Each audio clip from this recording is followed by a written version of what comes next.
तर का म्हणता गाईस, नवीन आयफोनचा झाला स्कॅम. तर आता आम्ही चाललो आहोत तिच्या इथे तिचा मोबाईल बघायला. तर तुम्हाला तिथं गेल्यावर माहीतच पडेल की तिच्या मोबाईलची काय झालं. मी तुम्हाला सांगतेच ना तसं की मोबाईलचं काय झालं. तर तिच्या मोबाईल तिच्या हातातून पडला पण नाही, पण ती आपोआपच तो म्हणजे कामच करणं बंद केलं ना. टच काम करत होता ना काही. काही सोचून समजून मोबाईल घ्या बरं. आणि न्यू आयफोन घेऊन तरी पण तिचा मोबाईल झाला खराब. तर आता आम्ही जाऊन तिच्या मोबाईलची कंडिशन बघायला चाललो. म्हणजे तिच्यावर हसायला नाही, पण बिचारीच्या दुःखात सामील व्हायला चाललो. तिथं पोचल्यावर तिला दाखव म्हटलं, पण ते दाखवायला काही रेडी नव्हती. मग तिने दाखवला. हे बघा गाईस, तिचा मोबाईल कसा टचच काम नाही करत होता ना, काही खुलत होतं ना काही. जर तुम्ही मोबाईल घेत असेल तर बघून घ्या, चेक करून घ्या आणि 10 लोकांच्या सलानी घ्या. आम्ही गेलो होतो तर हे लोक तर तयारीमध्येच बसले होते. आम्ही तर असेच गेलतो बा उठून.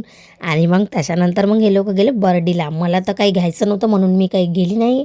मग आम्ही निघालो आमच्या घराकडे. तर काकू भेटल्या. काकू बाय, पूजाताईची मम्मी आहे. आम्ही निघालो गाईस आमच्या घराकडे. तर मग भेटूया दुसऱ्या व्लॉगमध्ये. बाय बाय गाईस, बाय.